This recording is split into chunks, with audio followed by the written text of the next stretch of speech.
पहला है amendment of pleading में आपको क्या प्रॉब्लम है ये बताइए। पहला टॉपिक है अमेंडमेंट ऑफ प्लीडिंग।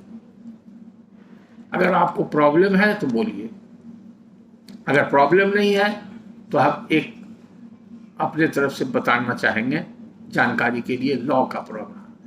अमेंडमेंट हो गया है ऑर्डर 8 में का, ऑर्डर 6 रूल 17 में अमेंडमेंट, ऑर्डर 8 में भी अमेंडमेंट हो गया, टाइम लिमिट्स वगैरह आ गया, पहले नहीं था। तो ऑर्डर 6 रूल 17 में अमेंडमेंट होता है। तो अमेंडमेंट का जो कोई लिमिटेशन नहीं था उसको कर्टेल कर दिया गया। आप लोग देखे हैं ना, वो कब नहीं होगा अमेंडमेंट? जब हियरिंग स्टार्ट हो जाएगा। आप लोग देखें कि नहीं, जो लोग अभी मजिस्ट्रेट में काम कर रहे हैं उनको भी याद आ जाएगा, ध्यान दीजिए। ऑर्डर 6 रूल 17 जिसमें कि प्लीडिंग्स को अमेंडमेंट करने का प्रावधान है, प्लेंटिफ भी दे सकता है, डिफेंडेंट भी दे सकता है। लेकिन अब जो 2002 में अमेंडमेंट आया, उस अमेंडमेंट के बाद जो प्रोविजो ऐड हुआ कि जब केस का हियरिंग स्टार्ट हो जाएगा तो अमेंडमेंट नहीं होगा, ये हुआ उसका एक्सेप्शन। लेकिन फिर उसका एक्सेप्शन है कि अगर ड्यू डिलिजेंस और डिले का सफिशिएंट एक्सप्लेनेशन है कि क्यों हुआ डिले, तो आप एक्सेप्ट कर सकते हैं। ये आपको डिस्टिंक्शन देखना है। अब यहां तक कुछ लोग समझ रहे हैं, लेकिन कुछ आदेश मेरे पास हाई कोर्ट में आया है जो हमने हाई कोर्ट में चैलेंज किया है। सब जज का ऑर्डर है, मुंसिफ का ऑर्डर है, ये सब चैलेंज किया है। स्टेट में हियरिंग स्टार्ट हुआ तो लोग रिजेक्ट कर देते हैं कि हियरिंग स्टार्ट हो गया सीधे रिजेक्टेड, वो गलत है। अब उसी में एक मामला फंसा, 2002 में अमेंडमेंट हुआ है, तो ये अमेंडमेंट कब से लागू होगा, इसके बारे में आइडिया है आप लोग को? ज्योति, सीपीसी में या सीआरपीसी में अमेंडमेंट होता है तो उसका इफेक्ट कब से होगा, वेदर इट इज रेट्रोस्पेक्टिव और it is prospective? Any one of you can answer it? अगर प्रोसीजर लॉ में होता है तो उसको क्या माना जाता है, कहां प्रावधान है उसका?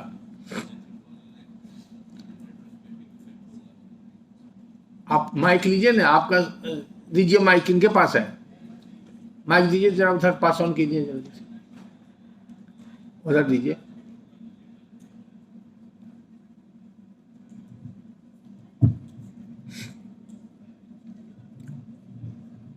जनरली सर प्रोसीजरल लॉ जो होता है वो रेट्रोस्पेक्टिव इफेक्ट होता है। हाँ, very good, you are right. सभी प्रोसीजर लॉ रेट्रोस्पेक्टिव होता है unless there is a specific provision in amendment act that this amendment shall apply prospectively। ये सही है। और सब्सटेंशियल लॉ जो होता है, सब्सटेंटिव लॉ जो होता है, वो हमेशा प्रोस्पेक्टिव होता है, वो रेट्रोस्पेक्टिव नहीं होता।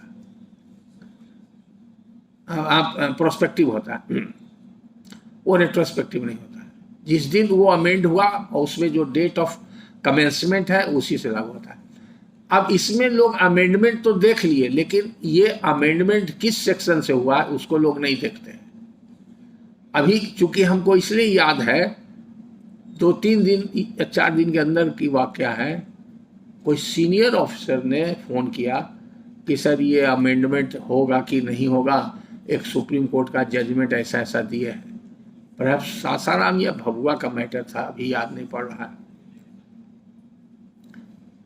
तो वो समझ रहे थे कि तो अमेंडमेंट करने का हमको पावर ही नहीं है, लेकिन वो अमेंडमेंट कब से लागू होगा और कहाँ प्रोविजन है उनको ध्यान में नहीं आया।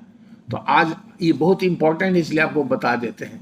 एक्सेप्शन तो बता दिया, due diligence and sufficient cause of delay, वो तो कोर्ट को पावर है, और अगर वो अमेंडमेंट में प्लीड करता है तो वो पावर है। लेकिन जो अमेंडमेंट आया 2002 में, वो अमेंडमेंट कहाँ से आया? अमेंडिंग एक्ट जो है वो देखना पड़ेगा। अमेंडिंग एक्ट में इसका प्रावधान दिया हुआ है, रिपील एंड सेविंग। ये अमेंडमेंट जो है civil code procedure amendment act 1999, आप लोग सभी जानते हैं कि अमेंडमेंट 1999 में ही हुआ था, लेकिन ये अमेंडमेंट को चैलेंज किया गया था सुप्रीम कोर्ट में और 2 साल का 3 साल का डिले हो गया। चैलेंज के पीछे भी एक इतिहास है और इसी अमेंडमेंट के चैलेंज के तहत राम जेठमलानी साहब को लॉ मिनिस्ट्री से हटाया गया और वकीलों ने, दिल्ली के वकीलों ने उनको मैन हैंडल भी किया था, बहुत बड़ा एजिटेशन हुआ था। तो बहुत सा अमेंडमेंट इसमें किया गया था जो क्लाइंट के इंटरेस्ट में और पूरे सिस्टम के इंटरेस्ट में और कम से कम समय में डिस्पोजल के लिए किया गया था। उसमें एक प्रावधान ये भी था जो कोशिश किया गया था कि इसमें लाया जाए to cut short the delay in litigation, वो ये था जो कि यूके और अदर कंट्रीज में लागू होता है कि अगर कोई क्लाइंट किसी एडवोकेट या लॉयर या बैरिस्टर के पास जाता है कोई सूट फाइल करने के लिए, कोई केस करने के लिए, कंप्लेंट या किसी तरह का मैटर हो, तो वो क्लाइंट वकील को अपना पूरा स्टेटमेंट जो देता है वो राइटिंग में देता है, या अगर राइट नहीं कर सकता है तो उसका स्टेटमेंट वकील रिकॉर्ड करता है हाथ से या अपने किसी सिस्टम में किसी डिवाइस से, वो रिकॉर्डेड स्टेटमेंट होता है और उसके सपोर्ट में उसका क्लेम जो है क्या डॉक्यूमेंट्स है उसका मांगता है, वेरीफाई करता है और उसके बाद वो लॉयर एक सर्टिफिकेट देता है कि I have examined his papers, I have heard him and sought complete instruction from my client and in my opinion he has got a good case for such and such। वो जब तक एक certificate नहीं देगा तो वो case court में इंटरटेनेबल ही नहीं है। तो उससे जितना कॉलूसिव, बोगस, मैलिशस, फ्रैवोलस, वेक्सेसस सूट सब जो आ रहा है, जिसकी चर्चा 1977 में ही टी अरविंदम केस में VR कृष्णा अय्यर साहब ने किया था, जो आप लोग को सबको लिखा है ऑर्डर 711 में प्लेंट रिजेक्ट करने का, वो लीडिंग केस है 1977 सुप्रीम कोर्ट टी अरविंदम का केस। उसमें भी ये लिखा गया था कि सूट का नेचर अगर ऐसा होगा तो क्या प्लेंट रिजेक्ट हो जाएगा किसी भी स्टेज में, even at the stage of supreme court. अब उसको लेके वकीलों में गिरवांस था, यहाँ तो किसी भी तरह का केस खड़ा हो जाता है और एजिटेशन उसी से शुरू हुआ था। अंत में वो प्रपोजल जो था विल में उसको हटाना पड़ा सरकार को और उसको हटा करके तब ये अमेंडमेंट है 99 का, लेकिन 2 जुलाई से 2002 से इफेक्टिव हुआ है। तो उसमें जो सेक्शन 32 है अमेंडमेंट एक्ट का, रिपील एंड सेविंग, वो कहता है, देखिए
आप लोग के पास तो बुक नहीं है, निकालिए अमेंडमेंट एक्ट रिपील सेक्शन, किसी के पास होगा तो निकालिए।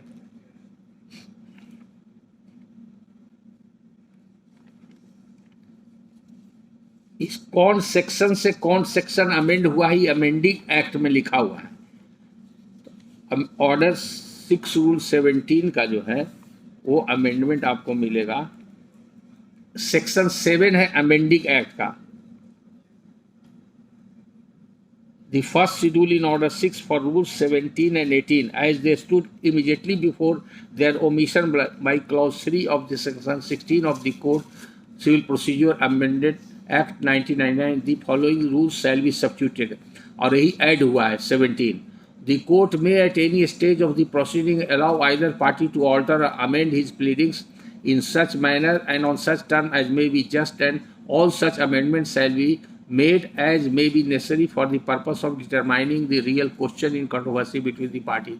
अमेंडमेंट में ये देखना जरूरी है कि रियल जो कंट्रोवर्सी है उसको डिटरमिन करने के लिए अमेंडमेंट जरूरी है कि नहीं। अब उसी में नीचे आ गया, provided that no application for amendment shall be allowed after the trial has commenced unless the court comes to the conclusion that in spite of due diligence the party could not have raised the matter before the commencement of the trial। तो ये proviso है जो main section को guide करता है, और due diligence अगर है तो आप कर सकते हैं। ये अमेंडमेंट आया सेक्शन 7 से। तो सेक्शन 7 कब से प्रभावी होगा वो रिपील एंड सेविंग से पता चलेगा।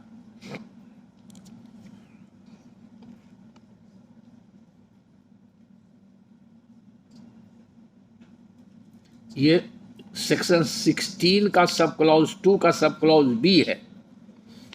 The provisions of rules 5, 15, 17 and 18 of order 6 of first schedule as omitted or as the case be inserted or substituted by section 16 of the Code of Civil Procedure Amendment Act 1999 and by section 7 of this act shall not apply to in respect of any pleading filed before the commencement of section 16 of the act। यानी कि जो pleading ये 2002 जुलाई के पहले file हो गया उसमें ये प्रोविजो अप्लाई नहीं करेगा। ये बड़ा रेलेवेंट है। अब लोग सीधे देख करके रिजेक्ट कर देते हैं, और या अगर नहीं देखते हैं हियरिंग का तो अलाउ कर देते हैं, दोनों में गलती हो जाती है। तो कब रिजेक्ट करना है कब अलाउ करना है इसको समझने के लिए मेन सेक्शन 6 ऑर्डर 6 रूल 17 उसका प्रोविजो को कंसीडर करके आप ड्यू डिलीजेंस अगर है तो उसको कंसीडर करके आप अलाउ कर सकते हैं अमेंडमेंट। और अगर वो प्लीडिंग्स 2002 के पहले का फाइल किया हुआ है तो वो अमेंडेड सेक्शन नहीं अप्लाई करेगा, ओल्ड सेक्शन अप्लाई करेगा, यानी कि उसमें डिले का कोई मैटर नहीं है। वो जजमेंट के दिन तक अमेंडमेंट हो सकता है, जो पुराना लॉ है वही लागू होगा। तो इसमें यही एक रेलेवेंट है जो हम अपने तरफ से आप लोग को बता दिए, और इसमें दिक्कत होती है लोगों को, क्लैरिटी नहीं है, इसलिए हम समझते हैं कि आज के बाद आप लोग को याद रहेगा। जब भी ऐसा सिचुएशन आएगा तो सबसे पहले ये देखिएगा कि ये जो सूट है कब का है, और जो पार्टी प्लीडिंग अमेंड कराना चाह रहा है वो प्लीडिंग जुलाई 2002 के पहले का है कि बाद का है। अगर जुलाई 2002 के पहले का है तो वो ओल्ड एक्ट से लागू होगा और कभी भी अमेंडमेंट हो सकता है। अमेंडमेंट का पैरामीटर्स अलग है कि वो अमेंडमेंट न्याय के हित में जरूरी है कि नहीं, जिससे कि कोर्ट को सुविधा हो टू डिसाइड द कंट्रोवर्सी और to decide the issue which is involve in the suit. दूसरी बात ये देखने के लिए कि अमेंडमेंट जरूरी है, इसके अलावे भी कुछ और पैरामीटर्स है जो कोर्ट को सुविधा हो जजमेंट इफेक्टिव जजमेंट पास करने में, और कोई अगर कमी हो शॉर्टकमिंग्स हो, खास करके मान लिया कि अगर कोई डिस्प्यूटेड लैंड में कोई डिस्क्रिप्शन में गलती हो, या कोई पार्टी के नाम में गलती हो, या रिलीफ में कोई कमी हो, या पहले से जो रिलीफ है वो इनसफिशिएंट हो गया हो सब्सिक्वेंट इवेंट के कारण, तो ये सब कारणों से अमेंडमेंट करना अनिवार्य हो जाता है पार्टी के लिए। तो ऐसे में कोर्ट को लिबरल होना चाहिए। तो अमेंडमेंट पर ये हो गया। अब दूसरा पॉइंट है सब्स्टिट्यूशन का, ये बड़ा इंपॉर्टेंट है। आप लोग सब कागज कलम निकाल लीजिए, 3 जजमेंट हम सब्स्टिट्यूशन पर बताएंगे और वो जजमेंट को पढ़ लीजिएगा। अब आज से लेकर जब तक आप रिटायर नहीं कीजिएगा तब तक वो जजमेंट आपको काम देगा, आपके रिटायरमेंट तक, समझ गए। और वही प्रिंसिपल लागू होगा वो जजमेंट में।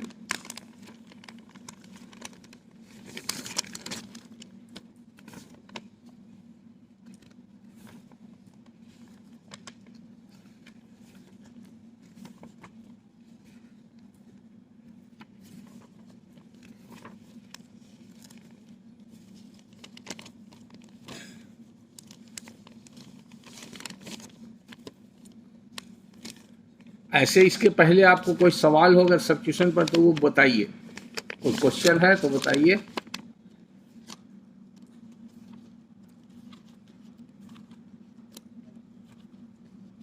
तीन प्रिंसिपल आप लिख लीजिए, हो सकता है जजमेंट दिखाने में आपको टाइम लगेगा। तीन प्रिंसिपल नोट कीजिए। पहला प्रिंसिपल क्या है सब्स्टिट्यूशन का? अगर कोई पार्टी का डेथ होता है तो राइट टू सू सरवाइव करता है कि नहीं, ये देखना है। राइट टू सू सरवाइव अगर कर गया तब सब्स्टिट्यूशन करना जरूरी है। अगर राइट टू सू सरवाइव नहीं कर रहा है तो सब्स्टिट्यूशन की आवश्यकता नहीं। दूसरा, अगर राइट टू सरवाइव करता है तो किसको करता है? जिसको करता है वही इंटाइटल्ड है टू बी सब्स्टिट्यूटेड। वो सूट हो, प्रोसीडिंग हो, अपील हो, एक्सक्यूशन हो, सभी में सब्स्टिट्यूशन होगा, इसलिए कि मरे हुए आदमी के पक्ष में या विपक्ष में कोई आदेश पारित नहीं किया जा सकता है। तीसरी बात, अगर प्लेंटिफ या अपलेंट मरेगा तो उसका सब्स्टिट्यूशन ऑर्डर 22 रूल 3 में होगा, और अगर डिफेंडेंट या रेस्पोंडेंट मरेगा तो उसका ऑर्डर 22 रूल 4 में होगा। ये दूसरा इंपॉर्टेंट फैक्टर है। अब कहां पर गलती होती है? सपोज कर लीजिए कि दो प्लेंटिफ है ए और बी, ए मर गया और बी है रिकॉर्ड पर। अब बी पिटीशन फाइल कर देता है ए के वारसान को सब्स्टिट्यूट करने का, कि उनको सब्स्टिट्यूट किया जाए। तो ये हो सकता है, ये रोज आता है प्रॉब्लम। ये गलती हाईकोर्ट तक के देखते हैं वकीलों से। समझिए सवाल, ए और बी दोनों प्लेंटिफ है। ए मर गया, उसका राइट टू सरवाइव कर रहा है, 4-5 ईयर्स उसके हैं, और बी जो रिमेनिंग प्लेंटिफ है वो फाइल करता है ऑर्डर 22 रूल 4 में पिटीशन। वो पिटीशन प्रॉपर है, मेंटेनेबल है, सब्स्टिट्यूशन होना चाहिए, but who will file that petition? It is a question mark. दीजिए माइक दीजिए, जिनको बोलना है माइक ले लीजिए, जरा इधर लाइए।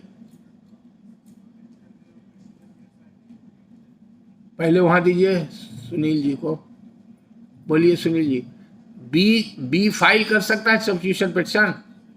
क्या आपका ओपिनियन है? ऐसे तो सर जो डेथ कर गए सर उन्हीं के लीगल ईयर्स को आना चाहिए कि वो इसमें प्लेंटिफ थे, वो डेथ कर गए तो हमारा इसमें राइट बनता है आगे परस्यू करने। ठीक है, आगे दीजिए माइक, और इधर आगे दीजिए। हाँ, आप क्या बोल रहे थे? आगे आप बोल रहे थे कुछ, बताइए, माइक पर बताइए। लीगल है नहीं करेगा सर। हाँ ठीक है, इसके कॉन्ट्ररी भी कोई बोलना चाहते हैं? कोई नहीं बोलना चाहते, हाथ उठाइए। ये दो ओपिनियन है, आप बोलिए। सर लीगल हेयर जो है उसका इंटरेस्ट नहीं लेता, कहता हमको इसको केस से कोई मतलब ही नहीं है, तो उसमें क्या करेंगे? वो तो दूसरा सवाल हुआ, जवाब दे देते हैं। कौन who will file the petition, what will be the proper? Sir actually rule order 22 rule 10 ए जो है ड्यूटी ऑफ प्रीडेंस, वो दूसरी चीज है, वो भी बता देगा। हमारा सवाल समझ के जवाब दीजिए। दो ओपिनियन आया कि जो एयर्स हैं, लीगल रिप्रेजेंटेटिव हैं डिसीज्ड प्लेंटिफ के, वो फाइल करेंगे। इसके कॉन्ट्ररी आप लोग का किसी का व्यू है? क्योंकि रोज तो डिफर होता है, रोज सिंगल बेंच कुछ, डिवीजन बेंच कुछ, फुल बेंच कुछ, स्पेशल बेंच कुछ, तो हर आदमी रोज ईमानदार और रोज ये होशियार होते जाता है। आपका बीबीसी एक्ट का एक बड़ा इंटरेस्टिंग केस है जस्टिस उटवालिया साहब का। वो सिंगल, और सेक्शन 11A था पहले, आप लोग बहुत प्रॉब्लम आता है सेक्शन 15 का। ओल्ड एक्ट में वो 11A सेक्शन था। तो सिंगल बेंच में उन्होंने जजमेंट दिया था कि वो लिमिटेशन लगेगा कि नहीं, अब बार्ड वाइज सूट है लिमिटेशन, तो वो उस पीरियड का होगा कि नहीं, सूट के पहले का पीरियड का होगा कि नहीं, एरियस के ऊपर बड़ा डिफरेंस। तो सिंगल बेंच में उन्होंने एक जजमेंट दिया, उसी जजमेंट को उन्होंने डिवीजन बेंच में सेट असाइड कर दिया। जब उन डिवीजन बेंच में बैठे 1.5 साल के बाद तो अपने जजमेंट को सेट असाइड कर दिया, ओवर रूल कर दिया। उसके कुछ दिन के बाद वो फुल बेंच में बैठे तो फुल बेंच में भी उस जजमेंट को वो सेट असाइड कर दिया। उसके बाद वो सुप्रीम कोर्ट एलिवेट हो गए, सुप्रीम कोर्ट में फुल बेंच जजमेंट को उन्होंने सेट असाइड कर दिया। सोचिए, वन मैन।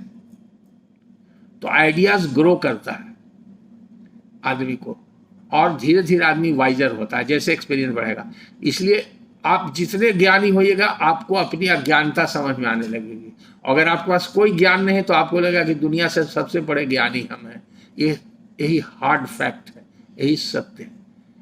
एक केस में हम बहस कर रहे थे, जज साहब का नाम नहीं बताया मैंने, हाई कोर्ट में। वो केस मेरा ठीक नहीं था, एडमिट होने लायक नहीं था, लेकिन हम लोग क्लाइंट को पूरा ओपिनियन देते हैं कि देखो केस में कोई मेरिट नहीं है। वो किसी कारण बस इंटरेस्टेड था कि सर फाइल कीजिए, जो होगा देखा जाएगा। तो खोज करके एक जजमेंट निकालेगी, कोई तो सहारा होना चाहिए, और उसी जज का जजमेंट था जिसके बेंच में केस जाना था। तो हम होपफुल हो गए कि 50% तो होपफुल है। जब केस फाइल किए तो जज साहब तुरंत रिमार्क किए कि पिटीशन मेंटेनेबल नहीं है।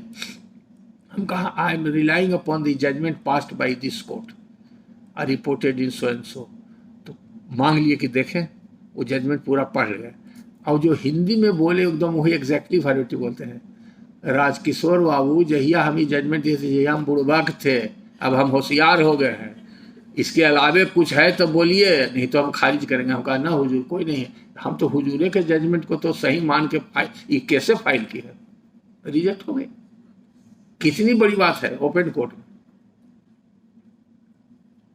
तो इसलिए ये नहीं समझिए कि हमसे कोई गलती तो हो भी करेगा, you are bound to commit error, but don't be afraid of that.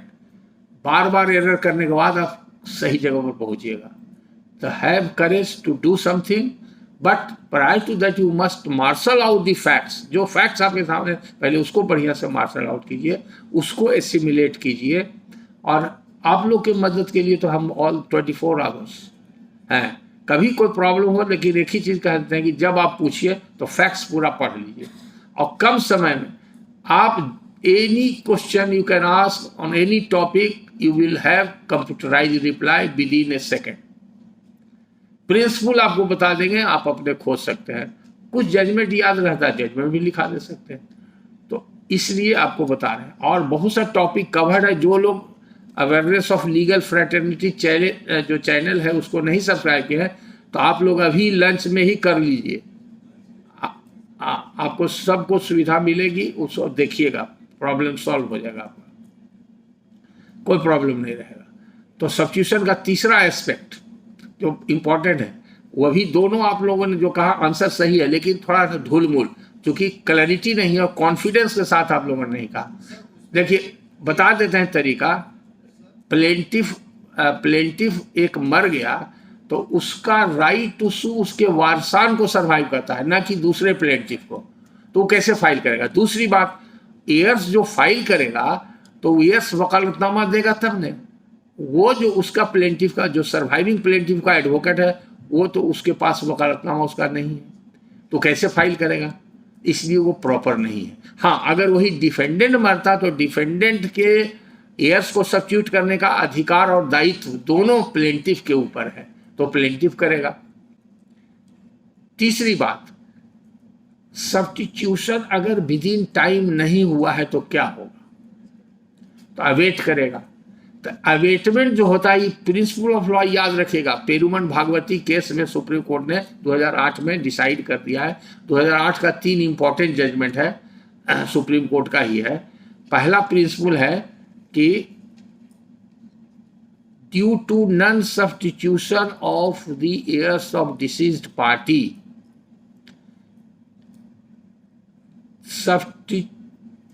Abetment takes place automatically for want of substitution.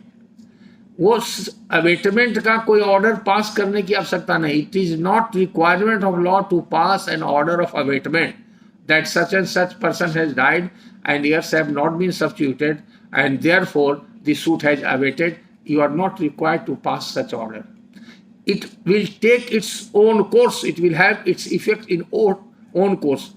On the contrary, अलग एक्ट में अबेटमेंट का प्रावधान है, जैसे section 4C consolidation of holding act में जहां पर construction proceeding चलता है वहां पर सूट प्रोसीड नहीं कर सकता, वेट कर जाएगा। तो वहां पर जुडिशियल ऑर्डर पास करना पड़ता है।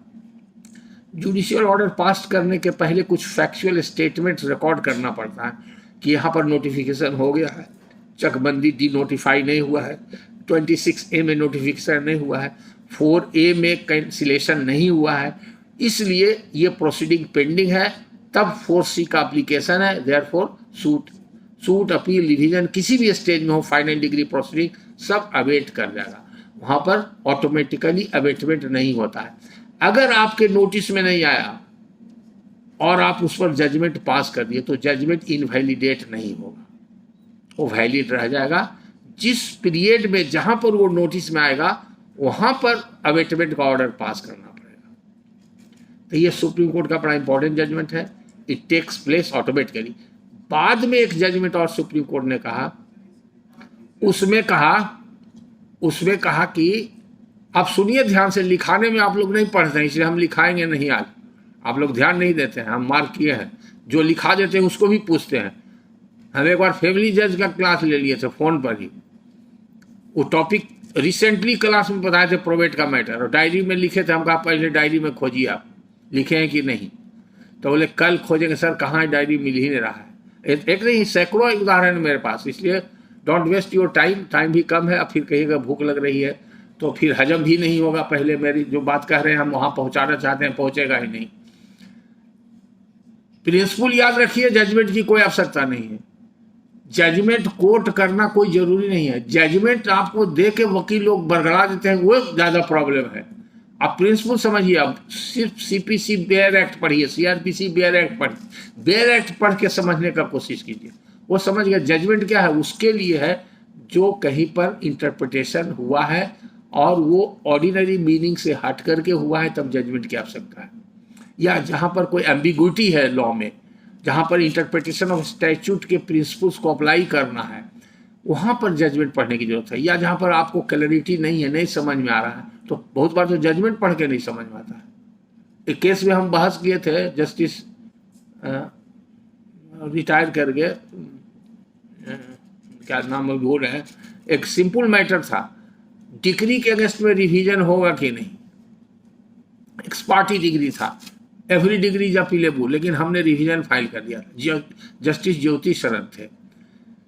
3 दिन एक ही पॉइंट पर बहस किए हम, और एक ही जजमेंट सुप्रीम कोर्ट का 3 दिन उनको बताया। लास्ट डे वो कहते हैं ऑर्डर रिजर्व कर लिए कि mister Singh, I am not confident what order I will pass in this case, still I have not understood the judgment which you have cited. हालांकि बाद में वो रिपोर्टेड केस है। पंजवारा एक बैंक का मैटर था, पंजवारा बांका जिला से कोई है, आज है बांका से, बांका में जिला में पंजवारा एक जगह है, वही बैंक का केस है, मैटर था, वो रिपोर्टेड हो गया, वो केस लॉ बड़ा, उस बहुत केस लॉ डिसाइडेड है। तो ऐसा भी होता है कि अपेरेंटली जब हाई कोर्ट जज को डिफिकल्टी हो रही है एक सुप्रीम कोर्ट के जजमेंट को इंटरप्रेट, कभी कभी ऐसा रहता है, इसलिए वो आप घबराइए नहीं, आप प्रिंसिपल याद रखिए। तो प्रिंसिपल याद रखना है कि abetment takes its own place. जैसे ही मरा 90 दिन हो गया, अवेटमेंट हो गया। अब अवेटमेंट हो गया तो क्या होगा, तो फिर ऑर्डर 22 रूल 9 में सेटिंग असाइड अवेटमेंट दिया जाएगा, उसका फिर 60 डेज पीरियड है। वो 60 डेज ओवर हो गया तो सेटिंग असाइड भी नहीं हो सकता है। तो अगर कोई सूट अवेट कर गया और ऑटोमेटिकली अवेट कर गया, ऑर्डर नहीं है रिकॉर्ड में, मान लिया आपके समय में अवेट कर गया, आप ट्रांसफर हो गए, 2 साल के बाद वो रिकॉर्ड किसी दूसरे प्रिजाइडिंग ऑफिसर के पास आया, तो how he will recognise that this is awaited suit और अपील। तो इसलिए फिर दूसरे जजमेंट में सुप्रीम कोर्ट को कहना पड़ा कि record does not contains on it's forehead that it is an awaited suit और appeal, and therefore at some point of time there must be judicial cognizance of the matter that the suit has already awaited. तो देखिए दोनों फर्क है, taking of a judicial cognizance of a awaited suit or appeal और passing an order regarding abatement, both are distinct thing. ये 2 principal आप याद रखिए। और तीसरा, अगर सब्स्टिट्यूशन में ये होता है dispute, who is to be substituted, एक आदमी कहता है हमको सब्स्टिट्यूट किया जाए, एक आदमी, तरह तरह के केस में मिलेगा जहां पर कोई कमिटी है, ऑर्गेनाइजेशन है, फर्म है, कंपनी है वहाँ पर डिस्प्यूट हो जाता है, मठ वगैरह है, ट्रस्ट की प्रॉपर्टी है वहाँ पर होता है, और कभी कभी वारसान के बीच में भी झगड़ा होता है, हमको किया जाए। कभी मिलेगा फर्स्ट क्लास एयर और सेकंड क्लास एयर के डिस्प्यूट मिलेगा, कभी कभी टेस्टामेंट्री एयर और नेचुरल एयर के बीच डिस्प्यूट मिलेगा कि हु शुड बी सब्स्टिट्यूटेड। तो उसके लिए भी लॉ कहता है at the moment when there is a dispute between two classes of heirs or legal representative on the point of substitution, the court will have to examine the matter even by taking evidence. Mini inquiry आपको करना होगा at any stage, क्योंकि वो भी judgement 2008 ही का है, supreme court में matter गया था, पटना हाई कोर्ट का है। उसमें हाई कोर्ट ने सेकंड अपील में कह दिया कि दोनों पार्टी को सब्स्टिट्यूट कर दिया जाता है subject to the final result. Supreme court ने डिप्रिकेट किया, you know at the moment when the dispute is raised it has to be decided by the court. आपका इंटायर प्रोसीजर विसिएट कर जाएगा। तो ये 3 प्रिंसिपल्स है जो याद रखिएगा, वो 3 जजमेंट मोटा मोटी आपको याद रखिएगा। पेरूमल भागवती के नाम से खोजिएगा, मिल जाएगा, और उसी के आगे पीछे जो है एक और जजमेंट है वो आपको मिल जाएगा। लिखाने में बहुत टाइम लग जाएगा क्योंकि वो ये है, और दूसरा टॉपिक और थोड़ा सा बच गया है इसलिए।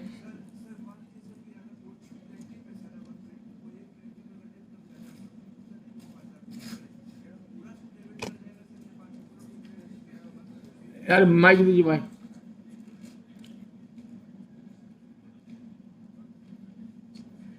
बड़ा इंपॉर्टेंट सवाल पूछ रहे हैं, सुनिए जी, आप लोग सुनिए ध्यान से, माइक से बोलिए, सुनिए। सर जैसे किसी केस में अगर 2-3 प्लेंटिफ है और उसमें से कोई एक प्लेंटिफ मर जाता है और विद इन टाइम उसका सब्स्टिट्यूशन नहीं हो पाता है, तो सूट पूरा एवेट कर जाएगा या पार्टिकुलर उस प्लेंटिफ के अगेंस्ट में, या